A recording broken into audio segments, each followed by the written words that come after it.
What is up, my frosty brethren? My name is Arctic, and today I'm bringing you guys a brand new episode of Destiny Tips and Tactics. We're going to be covering week 3 of Trials of Osiris. We have Widow's Court this week. Very sniper friendly map. One of my favorites so far that I've played before Trials released, just because I like using my sniper quite a bit. Today I'm just going to cover some of the basics of the map, very similar to how I did last week. And then as I continue to play, I'll offer up some more tips and positioning and all of that stuff, tendencies, as the week continues. I've already gotten my 9-0 now twice on 2 different characters, so feeling pretty good about some of the things that we've been doing during this game. Now, if you spawn, I'm going to say top side and low side. Top side is Bravo, which is the opposite side of the church. And then Alpha side is that bottom side, and that is basically where the church is located. Church is the central part of this map, just because it's very easy right now to make that call out. Work on some more call outs. There's Courtyard, there's the Rusty Car, which is a Bravo side sniper position. There's the truck, and then there's a van or a red truck, depending on what you want to call it. But there's a number of different positions all around the map that are kind of some key spots and locations. And again, this is a map where you're not going to have a whole lot of success against some of the better teams pulling out your shotgun. Now, again, I'm not trying to speak for everyone, but just based on the tendencies that I've seen, shotgun players have very much so struggled this particular match, because there's so much open area. There's very few buildings where you can actually sit in other than the church, and the building right next to the church. I'm going to call that cage, because there's a little cage at the top of it. But those are really the only 2 spots that I've seen the shotgun really be successful. Some people have tried to do some work in the maze, but because there's no ceilings, you can hop up and then see them looking or running around trying to hunt you down, and they just become sitting ducks pretty much out in the open. So in these open spaces, you either want to pull out your primary if you're a shotgun user, or you want to have a sniper handy, because there's going to be a lot of snipe action on this particular map. And if you are a sniper and you spawn, we're going to start with Bravo side. One of the best spots that you can sit in, especially if you inspect the other team and they have snipers, is on the Rusty Car.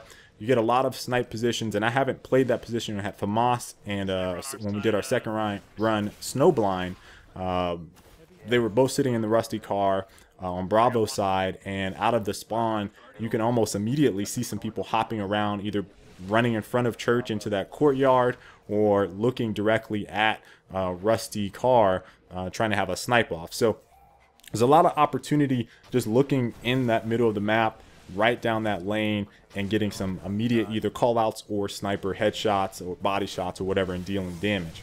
I was particularly fond of running towards courtyard and playing that open area. I feel pretty comfortable around that specific spot, both on Bravo side and on the low side on Alpha.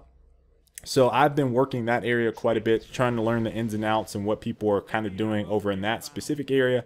But basically there's 4 lanes on the map if you count the very, very outer end of the courtyard. There's a lane with the broken building into that entry point at church.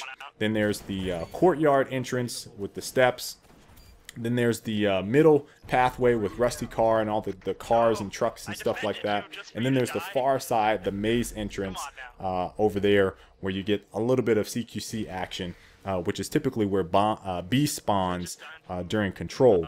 So teams, for the most part, I've seen are running either directly down middle and leaning a little bit towards the maze side of the map, or they're sitting in spawn. Those are the 2 things that I've tended to notice right now. And I think people are kind of getting a feel for how they want to play, where they need to push. We've been rather aggressive just to see how people are reacting and seeing what angles they take. One thing I did notice is there was a particular team that we played.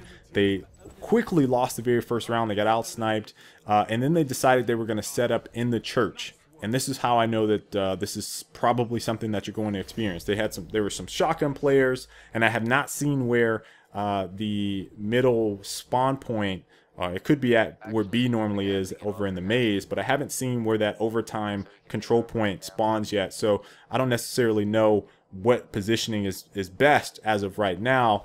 But if you see someone sitting in the church and you know they have shotguns, you can nade them out. which is a good viable strategy, or you can just kind of wait out into the overtime.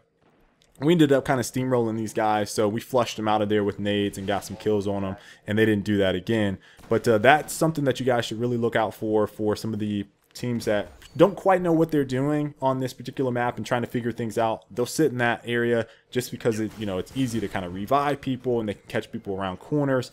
So that's one of the few spots in this map where shotguns can really work well. And then obviously that building right next to it with the special ammo that's on the balcony also works. Sniper of choice for me right now has been Praetor's Revenge. I prefer the fast rate of fire. I like Field Scout just in case I'm having to snipe off. I like having that extra ammo.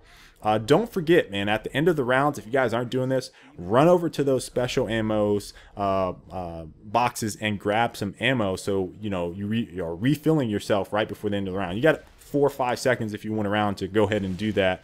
Instead of reviving your teammate, in some cases you got to say, hey, sorry, I can't revive you. I got to grab some ammo, especially if you're sniping. I think that would be important for some folks out there. Hidden hand on a couple of the low grade humility might be a viable option. I don't really feel like any of if I see Black Hammer, usually it's not a great sniper player, just in particular based on what I've seen. If I see Icebreaker, it's either hit or miss. Ifrit Spear, I've not seen a lot of final rounding, but expect to see that during this particular week. Again, it's just a snipe friendly map. If you're floating in the air, which I'm not going to recommend people do a whole lot of, you might want to watch your head, because if you're playing a good sniper, you will most definitely suffer from floating around the map with no ceilings or any cover whatsoever. So be kind of wary of that. But other than that, again, I'll have another video coming out very, very soon, following up on some more in-depth strategies for Widow's Court. This is a fun map for snipers, just like Pantheon kind of was. But, I think it's going to take a little bit of time to get used to, because it is a new map with House of Wolves. So hope you guys enjoyed today's video. I will be sure to post another one up tomorrow. And until the next time, folks, I will catch you all later. Stay frosty. If you like this video, you should probably click on the one down below. That'll take you to another video. You may like it. A little bit about me. I'm a former pro player. I play PC and console, mostly shooters. I also have a gaming podcast. I do tips and tactics, live gameplays. Check out my Twitch. Also, I work in the industry. Why are you not subscribed?